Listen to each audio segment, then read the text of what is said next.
Irmãs e irmãos de Ideal Espírita, muito boa noite. Muita paz e muita alegria em nossos corações, pela oportunidade que nos é renovada mais uma vez de estarmos numa casa espírita, estudando o Evangelho de Jesus à luz dos seus postulados. E temos como hábito trazer sempre como primeira reflexão umas palavras de Paulo que ele recomendou aos seus irmãos da comunidade da igreja de Tessalônica, que ficava na Macedônia, uma comunidade que se desenvolveu positivamente, sem grandes problemas, tanto que as suas cartas, que são duas, para essa comunidade, são cartas simples, bem curtas. Não dava muito problema, então não precisava escrever muito, diferentemente de Corinto e para os romanos, por exemplo. E nessa primeira carta ele nos trouxe uma trilogia muito importante, porque ela nos fala do desenvolvimento de hábitos que sabemos são bastante importantes nas nossas vidas. O nosso comportamento é quase um somatório dos nossos hábitos. Cerca de 9 horas da nossa vida, segundo os cientistas, nós vivemos no piloto automático. São os hábitos que fazem e dirigem as nossas ações. Não teríamos nem capacidade cerebral se tivéssemos que pensar por todas as atividades que temos a realizar. Portanto, nós que estamos numa escola espírita e certamente estamos aqui aprendendo a desenvolver novos hábitos, possamos refletir nas palavras de Paulo. Paulo trouxe uma trilogia que certamente mudará as nossas vidas. Paulo recomendou o seguinte: alegrai-vos sempre, orai incessantemente e rendei graças por tudo.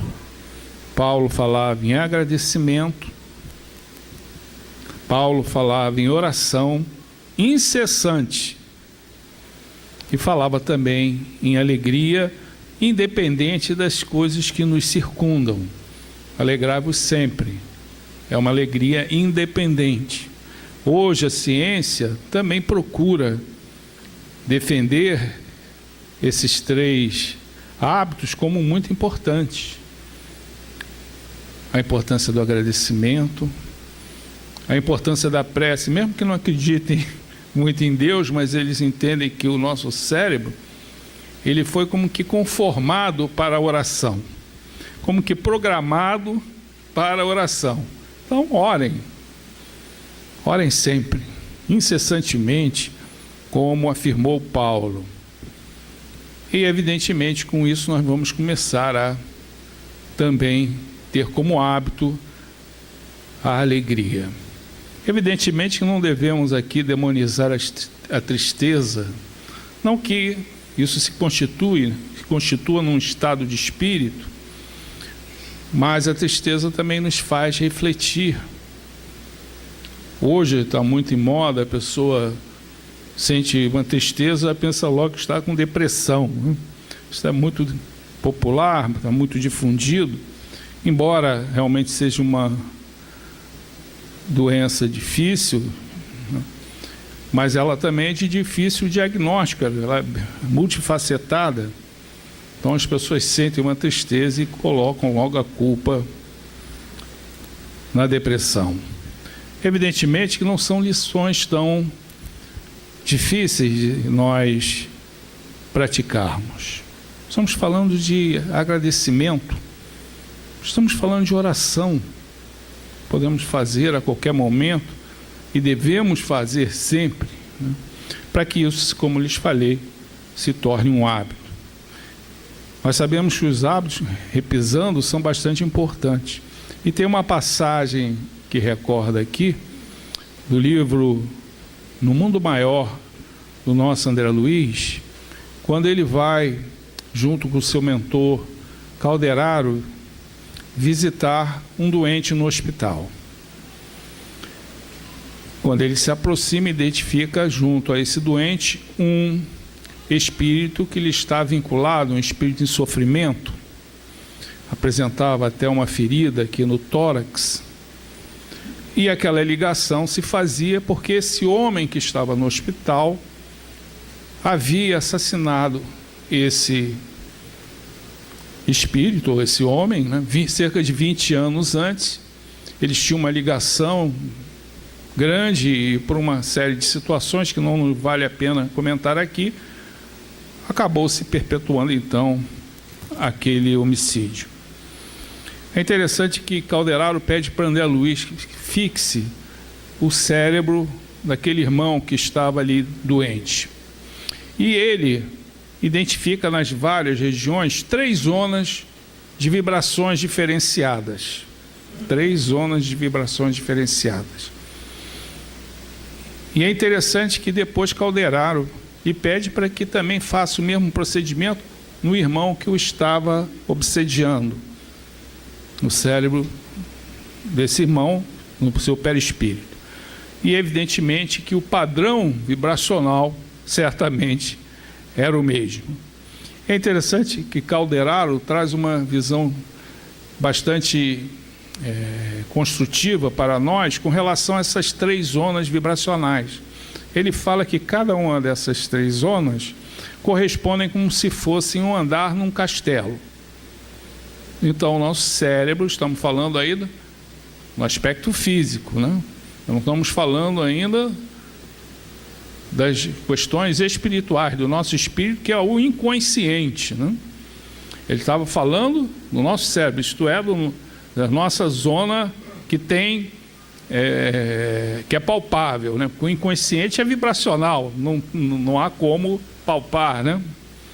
E ele falou que essas 3 zonas, ou esses 3 andares, o primeiro seria o subconsciente, onde ali estariam os instintos, que também são importantes nas nossas vidas.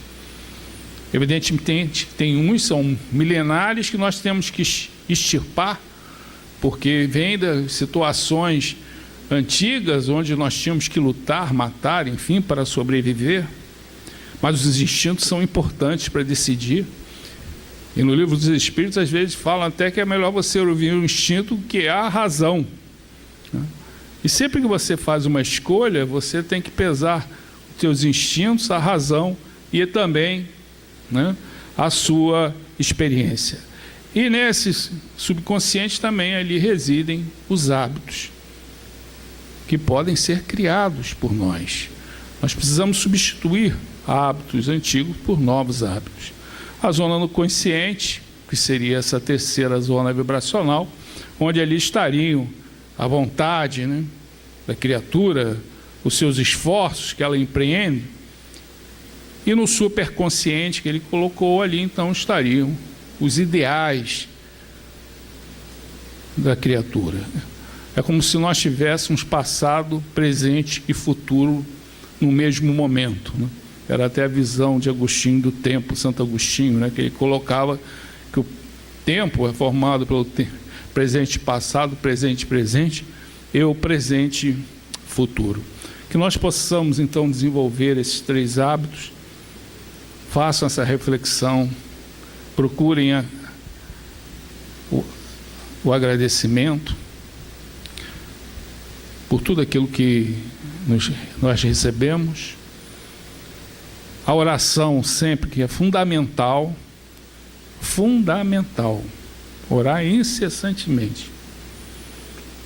E com isso nós vamos conseguir a alegria independente. Porque até agora a nossa alegria normalmente é dependente, né?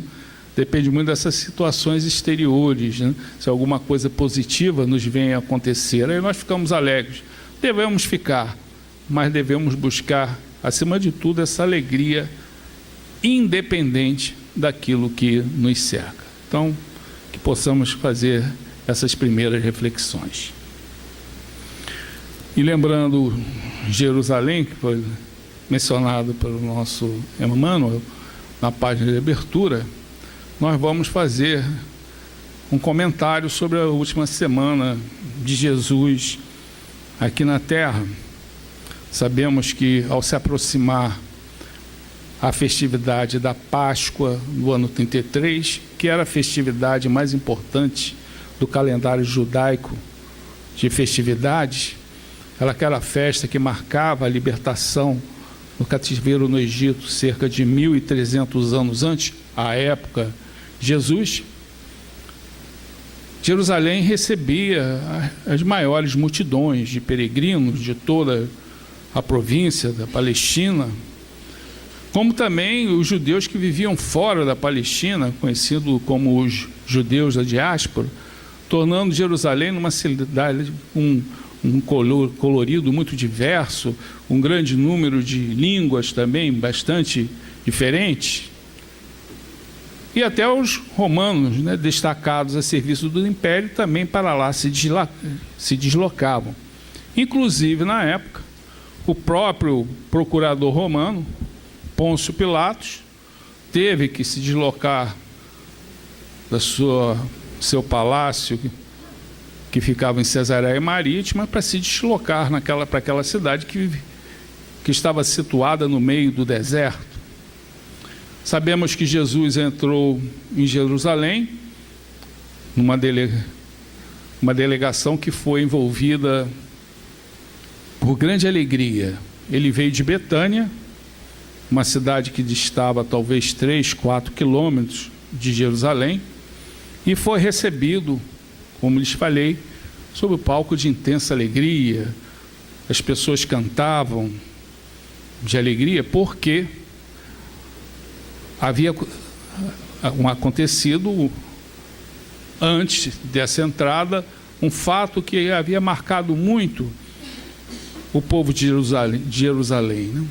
Que foi justamente a ressurreição de Lázaro, acontecida talvez uns 3 meses antes, e isso trouxe para o povo de Jerusalém, como até para os discípulos, uma condição nova, um ânimo novo, já que o mestre vinha sendo combatido já há bastante tempo pelos dogmas religiosos de então.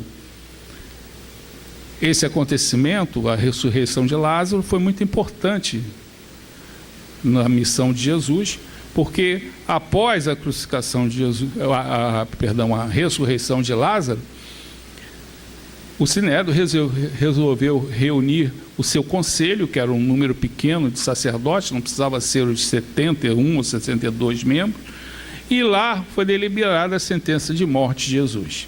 Se pudesse, até eles teriam matado Lázaro para eliminar os vestígios daquele acontecimento. Assim, motivado pela ressurreição de Lázaro, Jesus entrou em Jerusalém, então, sobre o palco de intensa alegria. É interessante que, enquanto que ele entrava por um lado de Jerusalém, uma outra delegação entrava pelo outro lado, muito mais pomposa, evidentemente, que era a delegação de Pôncio Pilatos. E teve início, então, uma semana bastante intensa. Talvez tenha sido o período em que Jesus trouxe mais informações, mais lições. O seu dia era muito afanoso.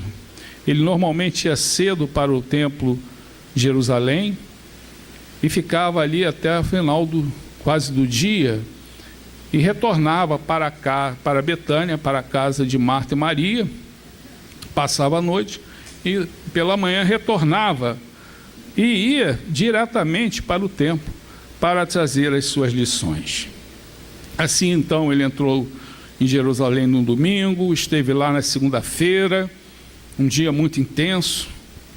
Os evangelistas falam até que, enquanto Jesus ensinava dentro do templo, as vozes dos céus se manifestaram, e isso trouxe mais repercussão em torno da presença do Mestre, a tal ponto que, quando Jesus retornou para Jerusalém na terça pela manhã, encontrou esperando uma delegação de sacerdotes que vieram inquirir com que autoridade ele fazia aquilo. Só que Jesus não tinha tempo para ficar se preocupando com isso e retrucou-lhes falando que ele só responderia aquela resposta se eles respondessem uma pergunta de Jesus. Eles não estavam acostumados a esse proceder. E a pergunta de Jesus foi bastante interessante, né? Se o batismo de João Batista, que nessa época já estava morto, era de Deus ou dos homens. E aí foi um problema, porque se eles falassem que o batismo de João era de Deus, vinha interrogação. Então, por que Herodes Antipas o havia degolado? E se falasse que era dos homens, eles também desagradariam o povo, porque João Batista tinha sido um profeta que tinha alcançado uma grande popularidade em Jerusalém. E aí eles ficaram sem o que responder. E passaram uma vergonha perante o povo, que surpreendido, identificado a audácia de Jesus em fazer perguntas e retrucar aqueles homens que se achavam sabedores de todas as coisas. E tiveram que passar pela vergonha, então, de afirmar que não sabiam uma resposta. E Jesus também não se fez de rogado. Se vocês não sabem a minha pergunta, eu também não vou responder a de vocês. E entrou para dentro do templo. E assim começou a terça-feira, talvez um dia mais longo de Jesus, enquanto aqui no nosso planeta. O evangelista Marcos, ele dedica a essa terça-feira 3 capítulos. Iniciou-se pela manhã logo com essa situação. E o povo perplexo, até meio atemorizado, né, com a audácia de Jesus de trazer aquelas lições dentro do templo. E já ao final do dia ele se encerra então com uma passagem que vocês certamente sabem e conhecem bem, a passagem do óbolo da viúva, né? Aquela senhora que foi no gasofilácio e depositou lá a sua contribuição, uma pequena moeda, né? E o gasofilácio, ele tinha umas tombretas de cobre, e evidentemente quanto mais moedas você colocasse, mais barulho fazia, né? Então as pessoas, quanto mais barulho, significava mais recursos, né? E a pessoa saía toda satisfeita, né? Honrada, reverenciada, né? Por quanto barulho, deve ter botado muito dinheiro lá. E veio a moedinha daquela senhora, um lepton, uma moeda judaica, quer dizer, não valia nada, né? Para a época. E os comentários foram desairosos dos discípulos, né? Que valia aquela moedinha? E aí Jesus traria uma resposta que nós só encontramos no Evangelho, né? Quem mais deu foi quem menos deu materialmente, né? Porque ela estava dando daquilo que lhe faltava, não daquilo que lhe sobrava. Ela estava tirando daquilo que iria lhe faltar como doação. E assim foi. Quarta-feira também foi um dia importante, evidentemente sempre Jesus vigiado, né, por aqueles mandatários do Sinédrio que enviavam seus espiões, né? Um dia tentaram até colocar o mestre numa situação difícil, acredito que foi na quarta-feira, quando eles resolveram se juntar, os sacerdotes, fariseus, aos judeus que trabalhavam para Roma. Eles evidentemente se antipatizavam, né? Porque esses judeus que trabalhavam para Roma eram como se fossem traidores, né? Eram conhecidos como herodianos, mas havia um inimigo maior, então os dois foram juntinhos, né? Ter com Jesus, e eles em delegação perguntaram-lhe se era lícito ou não pagar o tributo, um imposto a César. Também era uma situação difícil, né? Porque se Jesus falasse que não era lícito pagar, ele estaria indo contra os romanos, né? Aí, por essa razão estavam ali os herodianos, né? A autoridade legal. Agora, se falasse que era para não pagar, os herodianos iam condenar. Se fosse para não pagar, os herodianos não iriam gostar. Os judeus Os sacerdotes iriam gostar. Se fosse falar para pagar, os herodianos, que representavam o Estado, né, iriam certamente, se fosse para pagar, iam ficar satisfeitos, e os judeus certamente iriam condená-lo. E aí Jesus saiu, então, com a sua argumentação lógica e muito importante para nós, que nós devemos dar a César o que é de César e a Deus o que é de Deus. E assim foi a semana, até que na quinta-feira, evidentemente, existe um número muito grande de passagens. Jesus fez, por exemplo, uma série de previsões, né, futuras. Ele fez profecias durante esse período. Mas o que é importante é que na quinta-feira à noite ele resolveu reunir-se com os seus apóstolos, seus 12 apóstolos, na famosa ceia pascal, recordando que na sexta-feira acabaria acontecendo então aqueles fatos dolorosos da sua crucificação. Talvez sabedor e ciente do que estava por lhe acontecer, achou importante reunir-se com os seus discípulos de uma forma mais íntima, sem aquela multidão que estava sempre a envolver, aquela multidão que buscava a saúde, enfim, a sua palavra. Ele precisava trazer algumas lições complementares para a humanidade, na verdade, para os homens.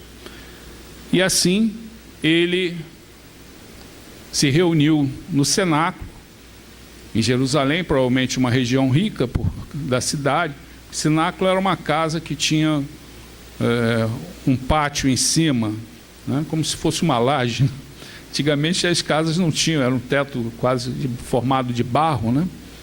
Então era alguém do relacionamento de Jesus que tinha condições e recursos financeiros para proporcionar essa oportunidade da ceia pascal.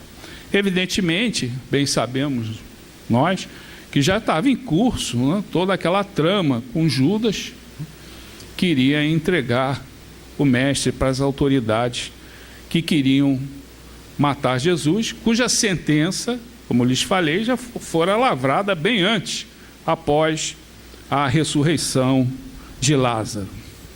Conhecemos bem os ensinamentos que nos foram trazidos durante a ceia pascal.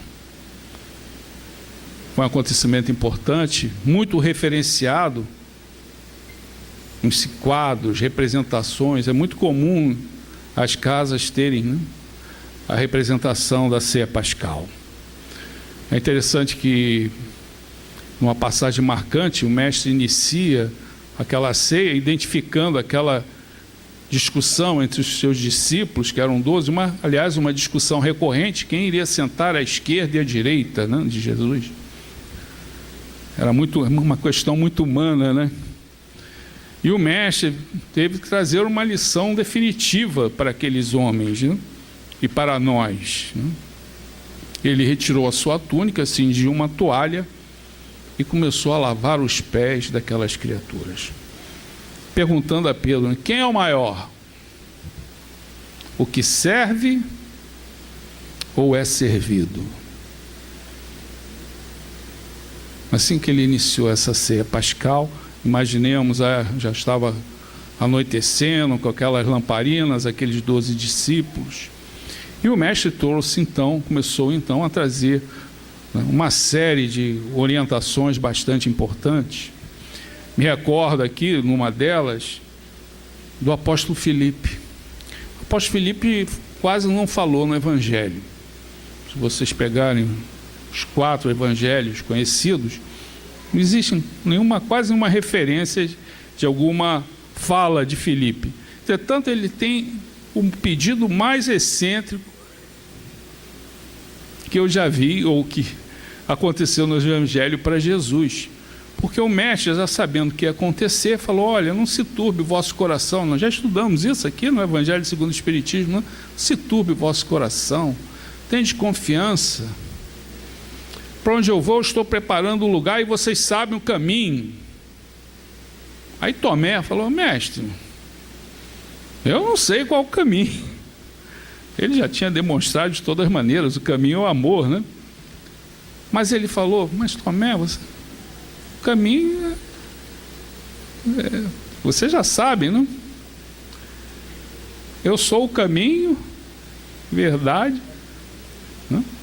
Eu sou o caminho e a verdade para a vida, né? Para Deus, só vamos chegar até Deus através do Cristo, né? E aí Filipe, ouvindo aquilo, né, falou assim, mestre, nós não sabemos, eu não sei para onde tu vais, mas se tu nos mostrares Deus, isso nos basta. Foi isso que Filipe pediu a Jesus, né? Que Jesus lhe mostrasse a Deus. Aliás, um pedido inusitado, né? Quem não queria ver Deus? Ele não falou nada no Evangelho, só pediu isso a Jesus. Mestre, mostra-nos o Pai. E aí Jesus teve até assim, um certo desapontamento com Filipe, falou, Filipe, eu estou com você há quanto tempo? Quase 2 anos, 2 anos e meio, 2 anos e meio. Você ainda não percebeu que eu e o Pai somos um? Somos um? E quem me vê, vê a meu Pai? Ele estava falando, evidentemente, como um Espírito perfeito que manifesta a divindade dentro de si. Todos nós temos essa divindade enterrada, e evidentemente que essa divindade, esse Cristo interno, como fala Joana de Ângeles, ele se manifesta quando o Espírito se aperfeiçoa, se torna perfeito. Ele vai... Quem me vê, vê meu Pai. Ele é um Espírito aperfeiçoado, perfeito. Evidentemente que essas palavras aí serviram depois para a construção, posteriormente, daquela visão de que Jesus é Deus. Recordamos ainda o outro ensinamento, evidentemente, gente, são vários. Foi a promessa que Jesus fez de enviar o Consolador, que é a doutrina espírita. É interessante que ele afirmou o seguinte, eu vou enviar um outro Consolador, porque seria uma presunção muito grande entendermos que só na doutrina espírita nós temos a consolação. O consolador emocional de todos nós é Jesus, em qualquer escola religiosa. O que nós acrescentamos aqui na doutrina espírita é que nós temos um racional para entendermos com a racionalidade, né, por que nós temos que ir a Jesus. Isso é um consolador, é um outro consolador, que o consolador maior é Jesus. Está à disposição de todos, espíritas e não espíritas. Mas ele afirmou, vou enviar um outro Consolador. E esse Consolador, evidentemente, nos traz as explicações, né, de quem somos, de onde viemos, para onde nós vamos, e não sofremos de graça, a reencarnação, a imortalidade da alma, enfim, tudo isso nos consola a nossa razão. Mas quem consola o nosso coração, gente, é Jesus, é o Mestre. Entretanto, essa ceia teve um fim, ou se encerrou de forma abrupta, porque enquanto Jesus ensinava, teve um momento que Judas saiu, ele foi embora. Evidentemente ele foi até o Sinédrio para trazer a delegação que iria prender Jesus. E o mestre, se apercebendo disso, resolveu encerrar a ceia para ele ganhar um pouco de tempo, porque provavelmente quando Judas para lá retornasse, iria para o cenáculo, iria encontrar o cenáculo vazio. Então ele foi com aquele grupinho, né? Não eram mais 12, né? Agora eram 11. Né? Imaginem pelas sombras, né, de Jerusalém, que já estava aí talvez 10 da noite, né? Com aquelas sombras do templo e dos muros, aquele grupinho reunido, estavam indo para o jardim de Getsemane, que era um olival, onde se prensavam as olivas, né? Getsemane, isso é um lagar, né? Lagar é onde você fazia a extração do óleo das azeitonas, né, das oliveiras, enfim. E ele foi com aqueles discípulos até lá para ganhar um tempo. E o que o mestre estava precisando? Ele estava precisando saber a dor do que iria acontecer, da sua prisão e toda aquela ignorância que ele iria sofrer, porque sabemos que a crucificação é algo muito doloroso, uma coisa pérfida, né? Os romanos aprenderam isso com os cartagineses, gostaram muito. Isso é uma boa ideia, né? E saíram crucificando, não os romanos, né? Mas aqueles que eles dominavam. E o mestre iniciou precisando de um conforto dos amigos. Quando aqueles 11 discípulos chegaram com Jesus no olival, eles se espalharam. E aí Jesus chamou aqueles 3, que eram sempre os mais próximos dele, que eram os filhos de Zebedeu, João Evangelista, Tiago e Pedro, para que eles pudessem estar juntos. Ele estava precisando do consolo da amizade para as situações difíceis que ele ia vivenciar. Ele sabia que aquela delegação ia bater primeiro lá no cenáculo, não iria encontrar ninguém, certamente estariam no olival, no jardim de Getsemane. E aí, o mestre pediu para que os 3 ficassem em oração. E o mestre também entrou em oração, até de uma forma muito diferente do que ele fazia. Normalmente Jesus orava olhando para o céu. Naquela oração, talvez pela dificuldade do momento, né, da fraqueza da sua personalidade, porque em cima dos problemas que ele iria enfrentar, ele se ajoelhou e olhou para a terra. Foi a única vez que Jesus orou assim, porque o mestre pediu o seguinte: Pai, afasta de mim esse cálice. Era o pedido da sua personalidade. Nós temos que entender que nós temos 2 eus, né? É muito difícil isso, mas nós temos 2 eus. Um transitório, que é essa personalidade daqui. Mas eu tenho um eu superior e maior, que é a minha individualidade, o meu espírito, que é imortal. Essa personalidade vai passar, mas nós ficamos apegados a ela. Talvez a maior desconstrução, a lei de destruição que existe, é quando você desencarna, é você desconstruir aquela personalidade que você vivenciou na última encarnação para poder construir uma outra vida. Você virá com uma outra personagem. E naquela situação, então, ele pediu ao Pai para que afastasse aquele cálice. Difícil. E, entretanto, o espírito ou a individualidade sempre falando mais alto, que se cumprisse, evidentemente, a vontade do Pai. É interessante que Jesus sempre afirmou que o seu alimento era atender e cumprir a vontade do Pai. Ele falou isso para a mulher samaritana no poço de Jacó. O meu alimento é atender a vontade do Pai. Mas naquele momento, ele pediu, talvez, pelo aquilo que ele sentia: Pai, afasta de mim esse cálice. Mas, provavelmente, na infusão da prece, ele que faça-se e se cumpra, acima de tudo, a vontade do Pai. Mas ele pediu primeiro aquilo que ele queria naquele momento. Isso é um momento Getsemane, né? Todos nós vamos passar por uma situação dessa, uma situação de dificuldade, né? Podemos pedir aquilo que venha a nos atender na nossa personalidade, mas devemos sempre, acima de tudo, a exemplo de Jesus, colocando, né, que se cumpra, acima de tudo, a vontade de Deus, nosso Pai. E aí, Jesus foi atrás daqueles companheiros que deviam estar alertas com ele, orando, e os encontra dormindo. Estavam dormindo. E aí o mestre traz uma frase muito bonita, né? Vocês precisam estar despertos e vigilantes, né? Despertos e vigilantes. em oração, para que vocês também não entrem em provação. E traria então uma frase muito bonita: porque o espírito tem a vontade,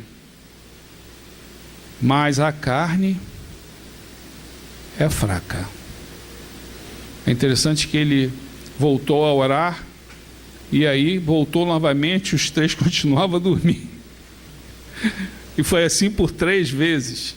Ele não conseguiu, naquele momento, o apoio dos amigos, porque nós sabemos que a amizade é isso, ela nos dá segurança no momento de provação, né? Mas nem isso ele teve, mas ele recebeu, evidentemente, o socorro dos anjos do céu, que o prepararam, e na minha visão até o prepararam fluidicamente, para que ele pudesse suportar a crucificação. Realmente sabemos que o espírito, a nossa individualidade, tem a vontade, mas a carne, como Jesus falou, é fraca. A carne aí simbolizando a nossa personalidade. Nós temos os mandamentos humanos e somos muito fracos, enfraquecidos. Sabemos disso, como vacilamos.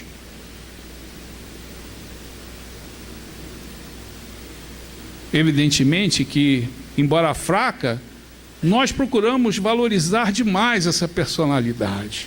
Tem pessoas que vivem só em função dela. Esquecem-se até do seu verdadeiro eu, que é a individualidade, o espírito. Se esquecem totalmente. Vivem em função dessa personalidade. Interessante que quando ela morre, retornam do outro lado. Aquele eu pequenininho que era tão valorizado deixa de existir. O seu eu verdadeiro você esqueceu durante a vida. Quando nós aqui estamos procurando cuidar justamente desse eu superior, da nossa individualidade, do nosso espírito. E o mestre sempre falou: cuidem de diminuir esse personalismo. O mestre falava, quantas lições, né? Quem quiser ser o meu discípulo, negue a si mesmo. O que é negar a si mesmo? Negar a si mesmo é reduzir esse personalismo que nós temos, né? Que a personalidade nos leva a esse personalismo. Então precisamos reduzir. Quando Jesus falava, vocês têm que se tornar que nem crianças. Um entendimento que nós podemos ter é que nessa criança, sabemos que a criança não tem sabedoria. Tem crianças até que são mais, né? Quando Jesus falava que nós tínhamos que nos tornar crianças, é reduzir o máximo esse personalismo, porque aí o que vai sobressair é a nossa individualidade, o nosso espírito. Aí eu pergunto a vocês, qual era o personalismo de Teresa de Calcutá? Nenhum. Qual era o personalismo de Francisco Cândido Xavier? Nenhum. Pequenininho, se tornaram crianças. Evidentemente, sabemos que ao longo do tempo, por essas palavras do mestre, todos os nossos problemas foram imputados à carne. A culpa de tudo é a carne. Todos os nossos vícios e os nossos problemas, né? As nossas fraquezas são devidas à carne. É ela que paga a conta. Entretanto, a doutrina espírita vem nos mostrar que não é assim. A doutrina espírita nos ensina que nós temos, quando encarnamos, temos um corpo material, um corpo de carne, temos um espírito, e Kardec, com a sua função de educador, procurou compatibilizar a ligação entre esse espírito, que tem uma alta vibração, é como se fosse uma luz, com um corpo grosseiro da matéria ou a carne. E aí trouxe para nós a visão daquele corpo intermediário que é o perispírito, tem uma série de funções.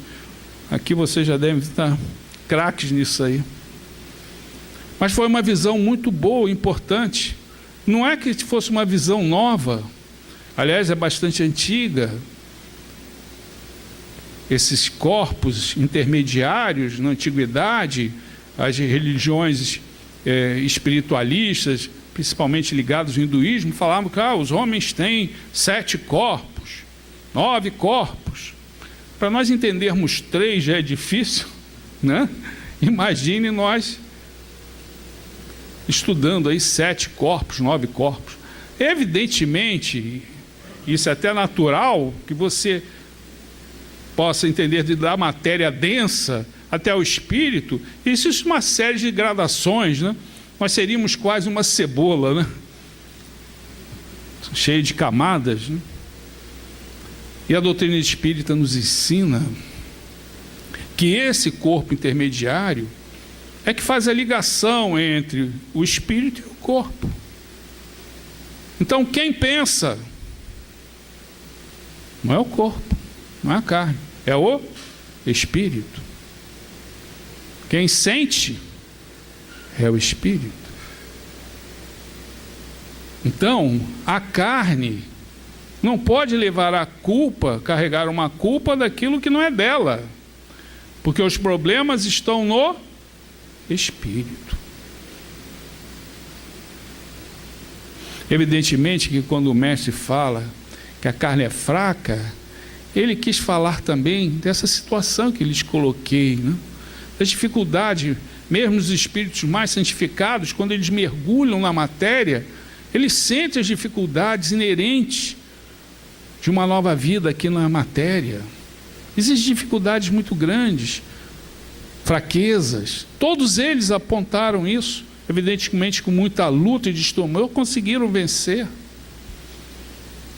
Talvez a criatura que tenha mais destacado essa questão foi Santo Agostinho, um espírito muito importante na segunda revelação, o cristianismo, e certamente um dos arquitetos espirituais da doutrina espírita, porque Santo Agostinho pensava perguntando, e aí vocês, por que o livro dos Espíritos é em perguntas, através de perguntas? Imagine se o livro dos Espíritos fosse em texto. Eu queria saber, seria muito mais difícil. E Santo Agostinho identificava essas dificuldades. Ele identificava o livre-arbítrio. Aliás, ele foi um dos primeiros a falar sobre o livre-arbítrio. Nós ficamos falando aqui na doutrina espírita. Santo Agostinho escreveu um livro sobre o livre-arbítrio no século IV. Mas ele sabia que, mesmo você tendo o livre-arbítrio, como todos nós temos, tendo o Evangelho de Jesus e as cartas de Paulo, por que você então não atende aquilo que lhe foi ensinado? Por que nós não vencemos? Não sabemos o que temos que fazer? Todos nós sabemos o que nós temos que fazer. Aprendemos aqui no Evangelho, né, na doutrina espírita, e temos livre-arbítrio. Na época existia um cristão famoso, que era Pelágio, né? Na época existiam muitas escolas religiosas diferentes, né, muitas seitas. A importância de Santo Agostinho foi isso, ele conseguiu unificar, de certa maneira, o cristianismo, que estava todo multifacetado em várias seitas. Uma delas era de Pelágio. Pelágio falava o seguinte: se fosse hoje, ele estaria aqui em cima da mesa. Ele ia falar para vocês: vocês não têm o Evangelho? Não tem o Velho Testamento, os 10 mandamentos? Não tem o Evangelho? Não tem as cartas de Paulo? Não tem a codificação de Allan Kardec?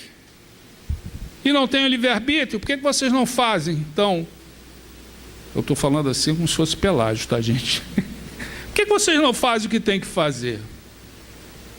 E aí Santo Agostinho colocava: mas nós temos as nossas fraquezas. E só tem um jeito, mesmo com o livre-arbítrio. É muito bonita essa tese do livre-arbítrio. Eu tenho livre-arbítrio. Ótimo, todos nós temos. Mas Santo Agostinho colocava a necessidade fundamental da ajuda de Deus. E por essa razão nós voltamos à recomendação de Paulo ao início do nosso comentário: orai incessantemente. Somente através da oração nós conseguimos sobrepujar as fraquezas da nossa personalidade. a quem tanto amamos e reverenciamos, né? Esse eu que vai desaparecer um dia. E conseguimos assim ressaltar aquilo que é verdadeiramente importante, que é a nossa individualidade, o nosso espírito.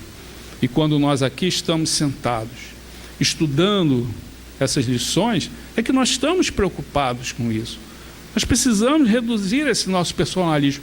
Sintetizando, podíamos falar que o personalismo está muito ligado à vaidade, ao egoísmo, ao orgulho. Precisamos reduzir. Estava lendo um livro com a psicografia do Valdo Vieira e do Chico Xavier, bastante antigo. Uma página do Chico, outra do Valdo Vieira, e do André Luiz e do Emmanuel. Ele falava que a cada 3 anos você precisa ver se você melhorou alguma coisinha.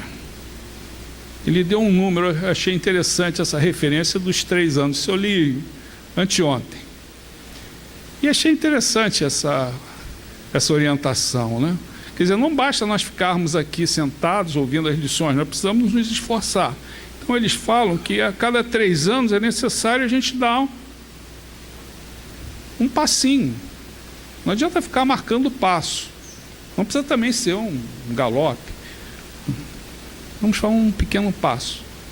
E assim nós vamos estar certamente, né, reduzindo esse nosso personalismo em busca aí da nossa individualidade, da plenitude do nosso espírito. Então que possamos ter uma semana muita paz, harmonia, possamos atender os nossos compromissos aqui da terra, como também os nossos compromissos espirituais, possamos guardar a saúde e possamos fazer uma reflexão sobre essa trilogia que Paulo nos deixou, né?